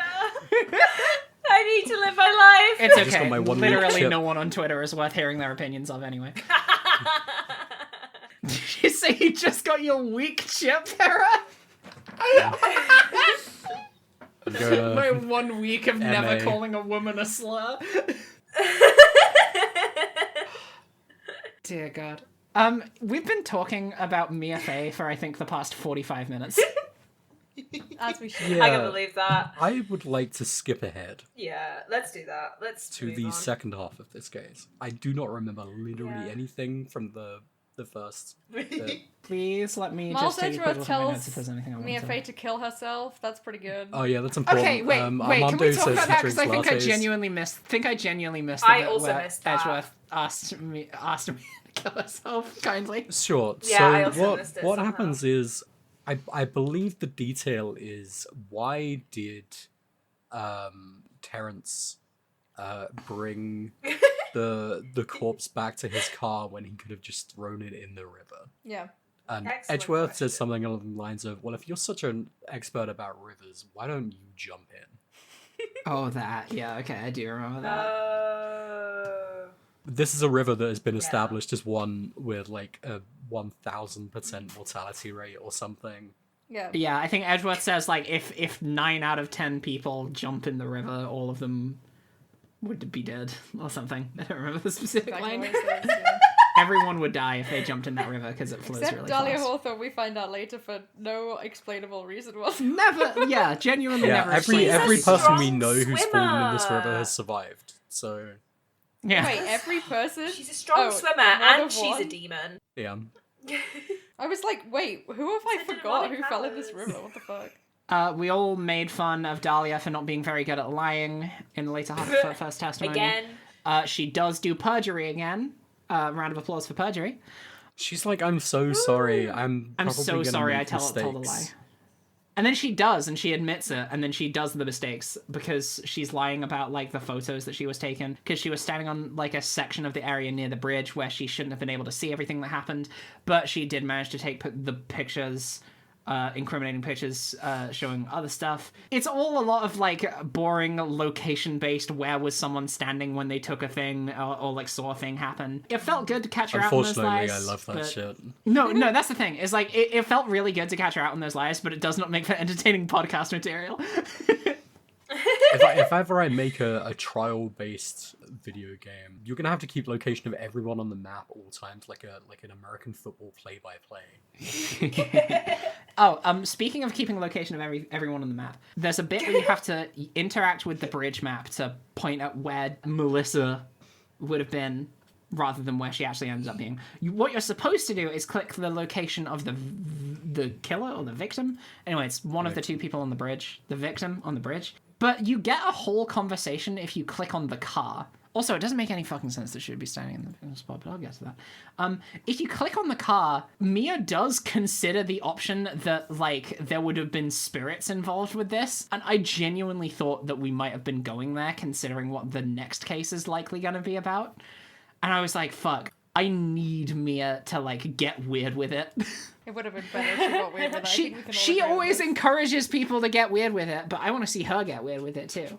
I want to see her channel a spirit in court. Say more about this not making sense, because I think we should break this down. Yeah, so the thing that bothered me about it is if Dahlia was standing where the victim was standing, then she would be backed up right to where the bridge was broken. Yeah. And that bugs me. Like, that doesn't seem like a practical place to be for her. No, it is covered later. It's the reason she is standing like that is because she arrived to the scene first. Yeah, but, like, it just doesn't line up with all of the other things you've heard about the case at this point. And that bothered me. Oh, that's interesting. I didn't question it. Also, in our, like, this version of the case, we still think the bridge is, like, potentially fine at this point because Edgeworth made a stupid argument. She is so surprised that you've accused her of murder that she passes out. There's also a bit previously where she gets really mad at you for asking what she studied in college. Surprise, it's poison. Poison. She studied poison. No, she studied haikus. Oh yeah, she was into poetry or something, wasn't she? she also talks about the like photo, like the last photo in the camera was of this thing, and that all the previous ones of her like frolicking in wildflowers, even though it's February. I don't know a lot about flowers, but they There are do say flowers that there every weren't time of many year. of them at this time. There weren't Are flowers many, every but, time like, of year? there are there are practically things that are in bloom every time of year. Peak snowdrop season. Yeah. And like snowdrops, I could definitely see them growing up on a mountain, probably. I could frolic in some snowdrops. Yeah. I like the fact that they're like, oh my god, she was taking pictures of herself, like a video game that came out before Instagram, dating itself Yeah. immediately. Very funny. God, what a freak. What an egotistical freak. Anyway, skipping ahead, we go outside. Terry is like, all right, I'm going to clue you in on some stuff. And it tells us about 5 years ago. Shebang was made up. What were the details? I don't remember. It was all a setup. It was a It was plan all a setup. to blackmail the Dahlia family hatched between Terry and Dahlia and Valerie. I said the Dahlia family, I meant the Hawthorne family. I keep thinking of them as the Dahlia family because there's a big diamond. And it was all a big plan, but it went wrong for some reason. And Terry doesn't understand this. And it's because he got set up. He's the fall guy. He was the full guy. Yeah. Do we have to talk about the other thing? What other thing? The other thing going Oh, on his with age. Terry? Yeah, I did some maths at this point because they were like, oh, they're dating. They're dating, both of them. Yeah. Terry is 25 and Melissa, in quotes, is 19. This took place 5 years ago, so they would have been 20 and 14. Little did I know, this actually does come up in the case like 10 minutes down the road. Yeah. We're gonna have to get into this, and we might as well just get into it now. Yeah. What's happened here, dear listeners, is a really, really bad depiction of someone who is definitely not experiencing the full faculties that would require him to understand that dating a 14-year-old is wrong. He is written in a way of... I hate using this as a point of comparison because it feels disingenuous, but you see it a lot in media, is that he's basically being treated like a Larry from Of Mice and Men. And I'm going to talk about this for a little bit. Of Mice and Men is a really important piece of media that does actually examine why, like, certain people do need additional support to be able to live a full and happy life, and why, like, certain aspects of how they work might mean that they function a little bit differently, and that's fine, and you should embrace that, and you should support them. A lot of people take the character from that book and just say, like, oh, gentle giant who is also an idiot and doesn't know how the world works, and then they take that and then that's the whole character, and it fucking sucks every time. What we're looking at here is like a deconstruction of a human being down to these core components that are immediately recognizable to the general public as someone who is like extremely troubled by the events that have happened in his past and has been incarcerated because of it, and it's led to all of this horrible stuff going on, but he has been like severely mistreated by the society that is supposed to be supporting him. And it's just bad. It's really, really bad. This is genuinely one of the worst characters that they've written, I feel like. It's so awful because not only did they do that, but then they're like, so he's in a relationship with a 14-year-old, and we're led to believe by this case that the 14-year-old is the one who's abusing her power against him. And it's like, no one here, like, all of this is terrible. Like, you're making out, like, both sides of this are terrible. All of it is terrible. Clearly, these two people, should never have happened, and both of them are victims. But instead we're told, like, this 14-year-old is so evil that she manipulated this vulnerable man into being in a relationship with her and committing a crime for her. But also, like, he's not just her boyfriend, he's a tutor. And it's just like, once again, the Ace Attorney universe is like absolutely dog shit at just like having any kind of safeguarding for anyone because they're just using these characters as tropes and it's shit. I do wonder if that tutor bit was just a lie that Dahlia told, because I don't think Terry ever corroborates that. Oh, I can't remember because me and Jay looked this up because we both missed it and thought that maybe it wasn't. We had some hope for a second Yeah, that we they thought- had edited it to make it slightly less bad in the re-release. They had. It's bad. Yeah, but they didn't. It's sad. It's really yeah. bad. I mean, maybe that was a lie. It's hard to say. She lies about so much, but then again, I just fucking hate it on both sides. It's like, can we please stop like presenting people with like learning disabilities or people who like maybe don't understand certain things as being predators? But can we also stop making out that like some teenagers are so in control of their own like wants and wills that they can just manipulate the shit out of anyone when really they're also a victim? Like, it just fucking sucks. Yeah, it's really bad. It makes me really angry. Like, and I think the thing that bothered me about it most is that you don't really pick up that Terry does have, like, evident learning disabilities until you get to this point in the case. Yeah. If the writing turns It's on a not there in dime, the first it's half. really fucked. Yeah, it's really bad. They stop making him talk like a fucking caveman. It's atrocious. It's so bad. It sucks. Sometimes when I say there are many worse parts of Ace Attorney, sometimes I'm talking about this one. Yeah, this is definitely one of them. Yeah. I just fucking hate it. I don't understand. It's why I've put off playing this game so many years, because I just hate this fucking storyline. It's okay. There's no the need next for her case to be a has no teenager. problems with it. Like, There's no need for her to be a teenager. It could be said about so many characters in this game. yeah. Real. So true. What are we up to? At one point, Dahlia, before we find out who she is, she's like, oh, by the way, like, my parents died in the Civil War, and Devin and I lost our minds. We were like, what Civil War is she talking about? Then it turns out she was just completely lying, and we were like, okay, good, You know, we the don't have to Civil figure War. out the Civil War lore. She's like, I grew up in another country. You probably haven't heard of it. Yeah. And Edgeworth is like, she doesn't even yep. mention anywhere. Yeah. Don't worry about the That details. is correct. Edgeworth at one point says, like, Dahlia Hawthorne definitely died in that river, like, 100%, I'm so sure. And then when, like, 2 minutes later, Mia proves that this is Dahlia, he's like, I didn't know that. Don't worry about what I was saying earlier. No one gives a shit. There's a bit where Armando tells Mia that smiling is the thing that you do when you're really deep in it. Yeah. it You gotta sucks. keep smiling. I wish it wasn't from him. Yeah, I wish it wasn't. I from wish him. it wasn't for him. I wish it wasn't from him. Everybody in the He world, does- I wish it wasn't from him. I wish it wasn't from him, but he does make it make a little bit more sense. Because I remember when Mia said it in whatever case that was, every one of us was just like, what the fuck do you mean? That's an insane thing to say right now. But Armando is basically just being like, look, if you want to get people on your side, you need to have a good poker face. It's just, but it did kind of feel like forced that that's what he meant by that.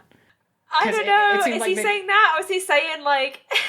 Is he saying smile, love? It might never happen because it's him. He's such a misogynist. Yeah. He's definitely just doing that fucking thing. He Yeah, literally for sure. indicates Dahlia like smiling immediately afterwards. It does feel like it was just put there because they wanted Mia's, I don't want to say catchphrase because she says it once, but Mia's advice to Phoenix to be like something that was passed down onto her. But it does feel like kind of forced the way that Armando was just like, oh yeah, smiling is important.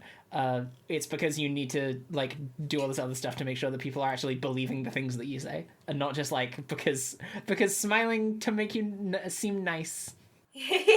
Anyway, we fucking get Dahlia. We fucking get her. figure her out, and she's like, she does her like personality change into mean Dahlia, and she's like, well, you got no proof. Here's the thing, when Mia does smile, it is the best sprite of her for sure. She looks like so triumphant. It's really good. I really like that in Dahlia's sprite, she has a completely like blank face, like completely just like doesn't give a shit what's going on. But then when she says like Miss Mia Fey, it's in all caps. Miss and it's Mia like- Fey! Yeah, exactly. But imagine saying that with a completely blank face. I think it's fun. I didn't really get this. Well, Because there were like some aspects as to the way Dahlia addressed her that kind of made it seem like she knew Mia already. But like she doesn't. And she doesn't. I feel like this is like acknowledgement. This moment, right? A worthy combatant. It's like I see you Ah. as a a rival, woman. and as a woman. Finally, another woman. Well, I think it's the other way around because they've been doing that the whole time. It's like I no longer see you as a woman; I see you as a rival. I see you as a lawyer instead of a woman.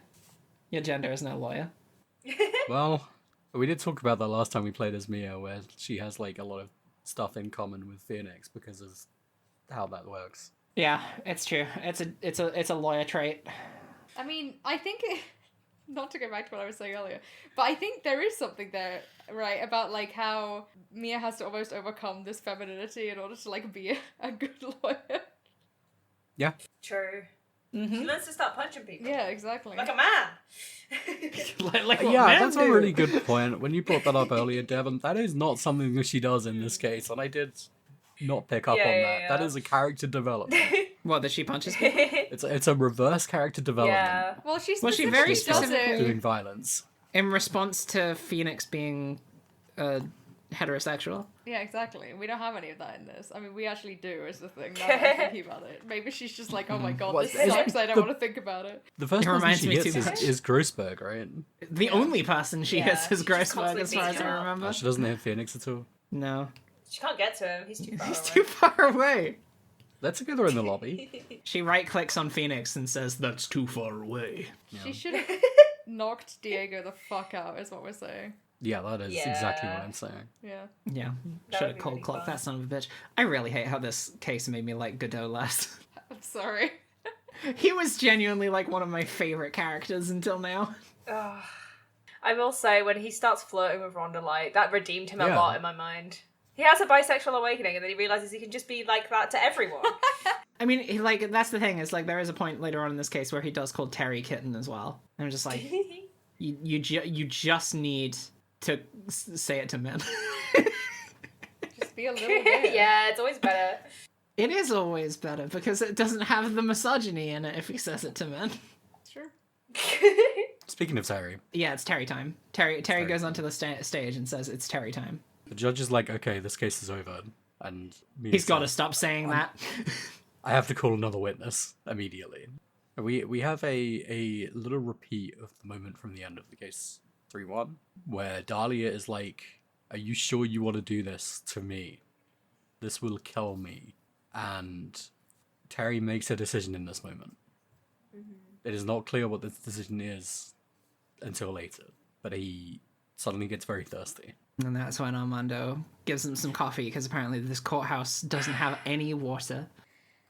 I came to a hot take on this case, which is that it would have been way better if this didn't happen. And that... Because I know, like, it all happens as, like, a parallel to what happens with Phoenix in the first case. And also I was like, Mia Fey should have had a fucking breakdown in that case where her second defendant also ate poison for the same woman. But... I think if Terry Falls just, like, refuses to testify, or, like, just like, lies the whole time, I think that there is something much more, like, relevant to the themes of the game as a whole. I Although, think having that's said that, true. now I'm thinking about Devon's thing about how this is a game about people who, like, go way too far in the name of love, and, like, I guess that's what they're doing with it. Yeah. But I feel like there's a more consistent theme about, like, truth in the courtroom, which I would prefer personally. Yeah. I think the theme of this game is about trials and tribulations. There sure was both of those in this one. We're tribulating right now. I'm so tribulated. Oh, God. My theory is that it was like, you know how in the Fast and the Furious 4 they had all of the like conflicting actor contracts that were like, we can't show this person getting defeated on screen. Yeah. So like there's like an earthquake that the rock falls through or something. I thought it was like that, where they couldn't show one of these lawyers defeating the other in this moment. Important context. Wait, Hera, did you watch every Fast and Furious movie with us? Yeah, I think so. Fuck yeah. Okay, important context. Me and Hera have seen every Fast and Furious movie except for the most recent one. I mean, everyone's seen I think we've seen them all, actually. Everyone's seen every Fast and Furious movie. Everyone's seen every Fast and Furious movie. And Hobbs and Shaw. I mean, I'd rather people didn't watch that one. Yeah, it's really bad. Yeah, right, because I think the last one got cancelled. This is completely unrelated to what I think the last one got fucking Really? because there were too many egos on the project. Yeah. So this was clearly in Edgeworth and Mia's like character contracts. They were like, we I mean, can't.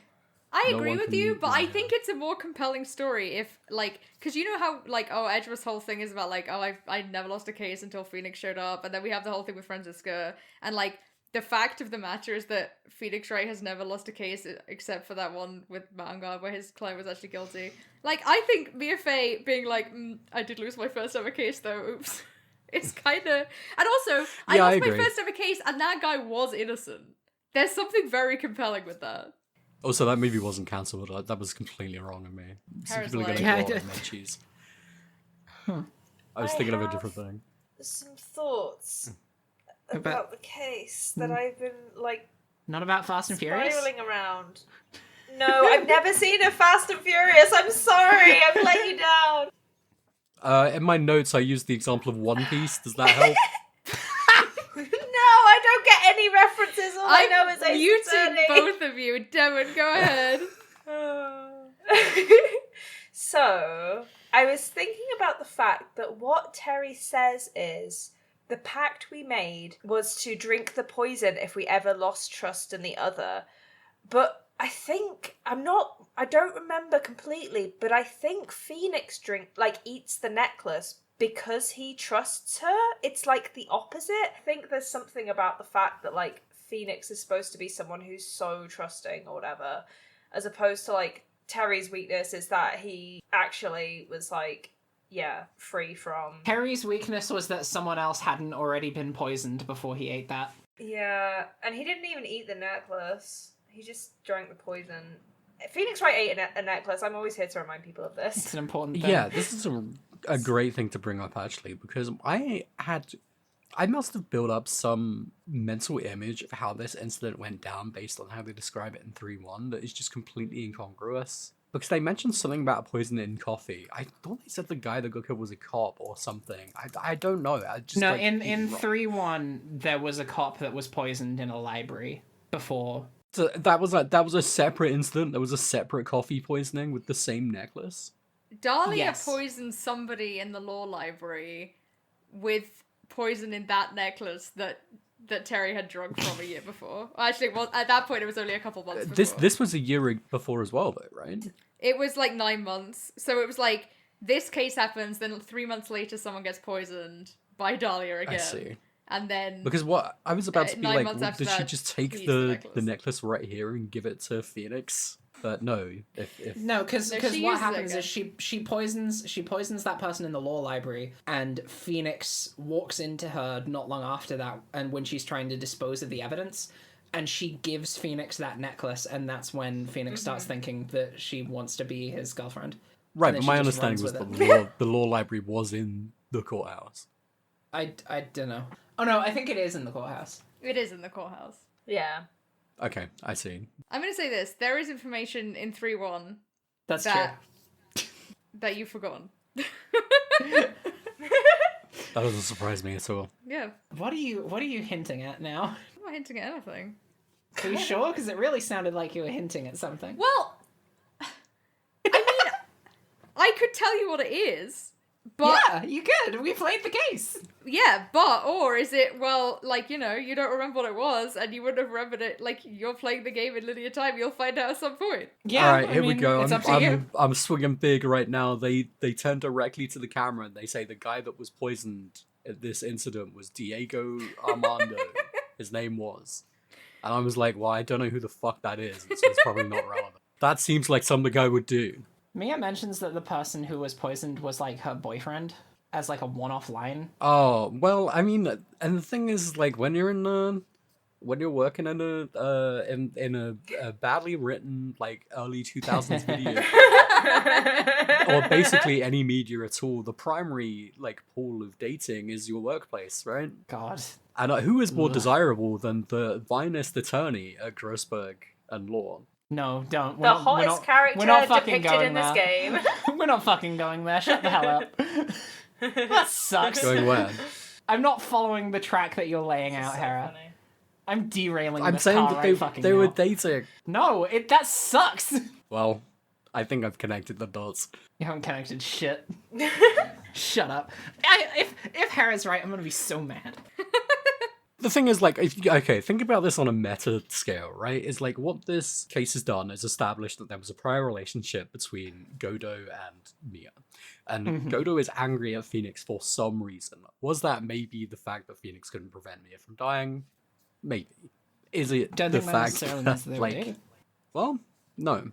But there's some incident that means that he is wearing some kind of mask and also is a prosecutor now And has white hair. and has white hair. I'm standing by the fact that the reason he has white hair is because he's seen a ghost.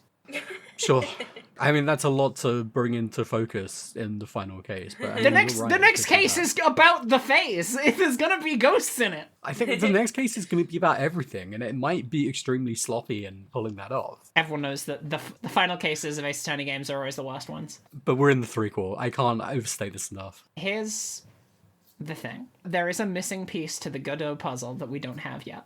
And we're going to find about that next time. For the time being, I think, like, Mia was traumatized by this. Godot was traumatized by this. The reason I don't think that Mia and Godot are dating is because Godot is not mentioned once in the first case. And that's because they want to have him be, like, the fancy new bad guy in the second case. But yeah, you just perfectly rationalized it. If I look back at like the transcript for the first case and it says Diego, I'm genuinely gonna pull up a transcript for the first case. Oh no! Someone who's faster than me pull up a transcript for the first case and put it in chat. No, I've connected the dots. Can't collect shit. I've connected I'm not them. enabling any of this. I'm letting this happen. We'll see where it ends. I'm gonna be so fucking mad if Hera's right. The only reason we're having this in the Throw, it first makes me place so is happy because when my you get really memory is so angry. bad that I missed out, so I'm just piecing together shards. I want to point out that on the wiki, on my sidebar, is just a picture of a Palico hanging out with Mo the Clown for some reason. You know how it is. Devon and I were on the wiki when I was at Devon's place, and in my cyber it said Godot, and then it had a picture of Diego Armando, and I was like, you can't be doing that on the wiki, Jesus Christ. That's bad. And then it said deceased. Turnabout memories transcript. Control F. Diego. The problem is, most of it is collapsed. I'm genuinely so invested in this, I'm gonna go down and expand every single one of these. This is gonna take me the next 20 minutes. We've got I hope this nothing makes to for do. good listening material. I've got the ability to delete things. I'm gonna say something that's gonna be so important and integral to the continuity of this podcast that you're not gonna be able to delete it. Oh no. It's gonna be around Just keep boss. saying boss over and over again. Yeah. This podcast is literally haunted by a bus. Literally. Here's something that I want to talk about. It was the boss ghost that made Godot's hair white. Here's something I want to say. It's is a that ghost at the end bus. of this I'm haunted case, by it. Mia's like, I was traumatized by this. Very understandable. And then she's also like, it must have also traumatized Edgeworth. And I'm like, we just did a whole case. Like, that whole case just proved that he was always fucking like that. He was like He had that. a whole nother layer Yeah. going on. Probably didn't even register in the top 5. We also need to talk about, like, what actually happened. The play-by-play of what actually happened at the very end of the case. Because I know we mentioned Well- that Terry drank poison, but we didn't actually talk about how No, it I plays changed my out. mind. I don't care, actually. Wow. I think we covered the broad points. Right at the end, you hear Diego Armando's theme, and it sounds really familiar. Yeah, I couldn't put my finger on where I heard God. that one before. It's That a fucking really song at weird this time for fucking it to moment. kick in because it's Yeah. literally after a guy dies in front of your eyes. Can you imagine playing through that whole case without realizing? I could imagine someone playing through that whole case and thinking it's Godot's brother. They could have the same theme. It's like Jake Marshall and It's a Yeah. really good theme is the thing. It's genuinely one of the best pieces of music in the game. There is an Ace Attorney like jazz album cover thing that Capcom released years and years ago, but there are spoilers on it, and I can't send it to you yet.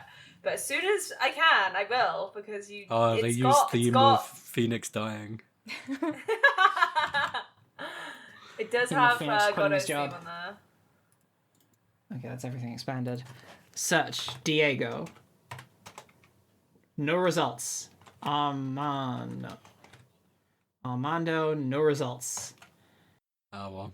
The guy was definitely poisoned via coffee, so that could be anything. What guy? Oh, you mean the guy. The guy. What if I search the Boyfriend. word coffee? Like, what do you think they're going to introduce a new character for the 5th case and be like, yeah, this was Mia's boyfriend? I mean, they Come on, introduced her Ro. girlfriend in case 5 of game 1. Yeah, that's Right, true. but that wasn't real. That's case. Okay, Four- they did. Okay, they one. did say that the person who was poisoned was a lawyer. How weird. How weird. A different coffee drinking lawyer. I'm trying to Unrelated. find the actual line where Mia mentions it being a boyfriend, but I can't find that one. So maybe I am misremembering that part. He talks about going to hell a lot. Some people are just goths. It's fine. Oh no, I found. Fuck. Hera, But you were right. What'd you find there? It's not What's Mia that going says on it, there? it's Grossberg. He says that the police report details how Mia came to lose her boyfriend. Can I find what's written on the police report? Oh, that would be an interesting question. The police report would have been one of the things in the thing. The thing? You know, the thing where you look at all your stuff? the court record. Yeah, that. Your lawyer bag. Is there a way I can look at that? Phoenix doesn't have a bag. He keeps that shit in his pockets. I've sent you something. Oh, hey, there's a police report just slid across our desk. Oh. There's a name, man. Uh-oh. Location District Courthouse. Date/time August 27th, 4 p.m. Victim Diego Armando, age 28. God fucking damn it. Occupation lawyer. Suspect Dahlia Hawthorne, age 19. What does it say after that? Details: Armando ingested poison while interviewing the suspect regarding another case. Traces of poison were found in the victim's coffee cup. No poison was found in the vicinity or on the suspect's person. It is unclear how the poison entered the victim's coffee cup. Oh. I hate you, Hera. You messaging Devon 10 minutes ago. It's not in the transcript. Yeah, that's so funny. I have connected them. I hate the dots. Fuck the dots. You manifested this. I hope you're happy with whatever comes next. I just, look, I've played, how many cases of this game now? 12? 13? Something like that. The game has taught me to expect things. Here's what I'm going to say. Whatever happens in Case 5 of Ace Attorney Trials and Tribulations is entirely Hera's fault. Okay. What if it's good? Someone's going to die. You're going to have that weighing on your conscience? What I'm if probably everyone not going to dies? care about them that much. They might not even be Yeah, relevant. They might be what if it's someone who sucks? What was the guy in charge of that security company from Case 2? Kane Bullard. Kane Billard. Yeah, what if they just do another theft in this one? Big drama that'd to be end the cool. game. A guy died, but it wasn't. No one cared about them. So I don't know how you remember that guy's name. Well, Jay, I can because you've been editing the podcast, but Devon is surprising. I'm sick in the head. I'm sorry. Yeah, I know. It's okay. I could have got that before we recorded that podcast for sure. Okay, you're both sick in the head. I Congratulations. don't want. Yeah, thank you very much. I don't want to be excluded from the Sick in the Head Club. Of course not. Our brain sickness is why we've been friends all these years. So Among other true. things. But solidly Not really. that. Mostly that. I feel bad about saying that. I'm sorry. I didn't mean it. I know, you're good.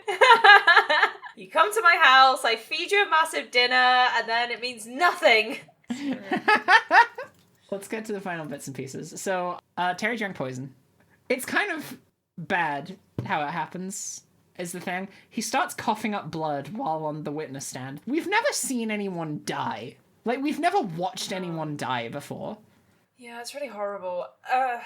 Knowing that this was gonna happen was awful, and I hated every moment of it, because it, foreshadows it within the case. I mean, it foreshadows it because you know that Mia has to lose. Yeah, but I feel like there was little bits of dialogue that did it specifically, where I was like, oh, stop it. I can't. Yeah, he starts coughing up blood and he collapses, and Mia is like, dang it, I was so close to saving you. And that is tragic, also. And then Diego says, "If only you weren't so soft." Oh my fucking god. If only you weren't so feminine. And then he crushes his coffee cup in his hand for some fucking reason, and both. It's these because he's things made me so want to punch him. masculine. It literally is. It's because he can't stop smiling, so he has to express his rage in other Okay, mediums. that is probably actually what they were going for, but it Yeah, I sucks think it very is. bad. just hates to see a coffee defiled like that. It's really funny that as soon as he starts coughing up blood, Edgeworth says, we need a recess. Can we take a break? Can we take a quick break? This guy's dying. This guy's about to die. Honestly, when Terry died, I was kind of like, oh, okay, because I knew that Dahlia gets away at the end of this, right? And I was like, well, is Mia just gonna lose? But everyone loses, and that's fun. I know we talked about how it would be cool if Mia lost, and I think both outcomes are interesting here. Because Edgeworth also loses in this. Well, it certainly feels that way in this case. Yeah, like, obviously he can still get away with saying he's never lost a case. I feel like he genuinely doesn't believe that, like, doesn't feel that he lost. No, I don't think so. He seems upset in this moment. Yeah, he watched a guy die. Not the first time. Oh my god! Oof. I guess he was unconscious the first time, right? But he seemed like, oh, I've let this one get away from me. Well, he seemed genuinely like he was the first person to be like, oh god, stop the trial. Yeah. Yeah, that's true. But, like, the way I can't sentence this guy to death anymore. To double death. Sure. The way that he doesn't, like... I know this is because of how linear time works, but the way that he doesn't, like, seem to be bothered by this at all is very funny. He's just like, yeah, I've never lost a case. Because the first guy who, like, my very first trial, which was about to get way out of hand, well, he died, so who cares? Doesn't count. You know Manfred von Karma had some normal things to say to him after that trial. Oh yeah. my God. Jesus. God. It's okay. It's okay. If you lost, you would have had to kill him anyway. There's a bit where Dahlia, like, outright calls Mia stupid, which I thought was really funny. Yeah, she says, are you stupid for, like, thinking that you could win a case based on conjecture? Yeah. Again, we always do. We whole always thing. manage to pull through. It's the whole game. It's conjecture, and we conject. But when we do it, it's bad, and when the prosecution does it, it's good. It's cool when the What's up with prosecution that, does huh? it. There's, like, something in this case about, like, how... Why didn't they investigate... What? Because they couldn't convict Terry, suddenly they can't convict anyone. It feels like a really weird version of the double jeopardy thing that they tried to bring in, except they, like, weren't secure enough to actually be like, oh yeah, this is why that case was kind of dropped. Well, I think it's because the whole thing hinged on Terry's testimony at the end, right? If he couldn't do a testimony, then the case, like, it's a mistrial. I mean, Yeah, we are led to that's assume, true, based but- on the police report that I just slid across your desk, that Diego was trying to, like, reopen the investigation in some way. Yeah, that's true. But why is that the defense attorney's job? Like, who is he defending? Dahlia? Because that's what's left. Yeah, And that's he's true. obviously not. So it's a weird thing. Well, maybe Terry is... Well, Terry's dead. Oh god, so true. Maybe he's fine. Maybe the poison just sucks. I mean, clearly it didn't work for everyone. It just doesn't take. And the other guy she killed, she electrocuted, so... Oh yeah, that's true. Godot survived being poisoned, and the poison made his hair turn white and it killed his eyes. Do you think he survived because he's been drinking poison every single day with all of his coffees? Oh, he's Killer Zoldyck. I was thinking more like the guy from Princess Bride, but yeah, sure. Or that one guy from Baki. Yeah, the poison hand guy from Baki, yeah. Funniest use Yeah. of poison. I think if I were gonna kill someone with poison, the poison hand technique would definitely be the way to go. Please stop talking Good about to killing know. people on my podcast. It's the Killing People podcast. What are you It's talking literally about? the Killing People podcast, Jay! Someone dies every episode. Look, as long as I don't say who it is that I want to kill, I think I'm No? fine. What? It's fine. Yeah, see? It's fine. It's literally Everything's fine and normal. It's literally fine. Okay, does anyone else have anything else they want to say, or do we get into the ratings? Oh my god, I forgot about the ratings. I genuinely forgot until I was gonna be like, okay, are we done? I want Jay to go first. Well, here's a fun thing, is that at the beginning of this podcast, I was like, you should play this case, like, when you're 14, and then, like, you don't have to think about all of this stuff, it'll just flow right through you. And then I realized that is because you're misogynist, and I maybe think that you shouldn't do that. But then again, like, you're gonna do it anyway. Like, you're 14, You're gonna be a misogynist. You're gonna be It's gotta be high school, yeah. Yeah. So I guess it's gotta be that, but then, like, look, when you're thinking back on your younger self, just, like, have compassion. It's fine. So true. You're doing good. That's what I've been doing this entire case. You played all those Ace Attorney games, like, I know it was bad, but, you know, it's just what happens when you're in that age. It's true.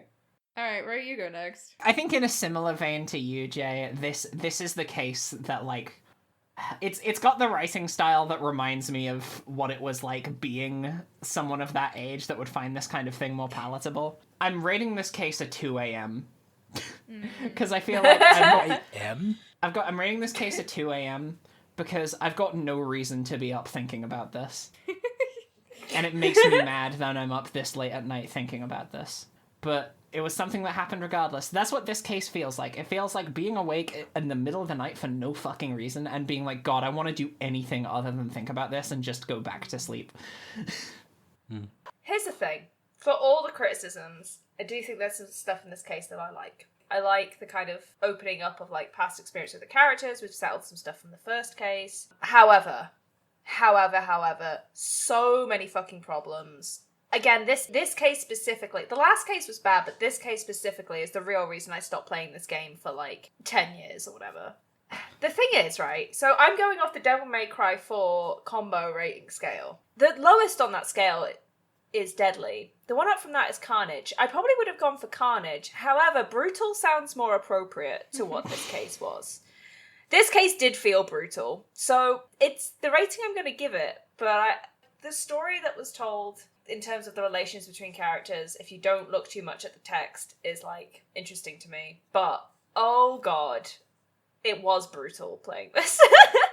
And that is my assessment. My rating of this case is I do think I enjoyed playing as Mia again.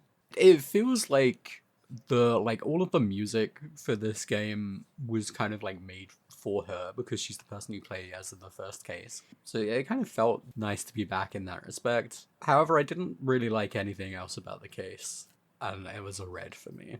Yeah, I think that's Again, expected. Could have been bad timing, but I gotta stick to my rules. Do you think you being sick is making you less misogynistic, and that if you were at full health, you would have enjoyed the case more? Now that's an interesting interpretation of what I implied.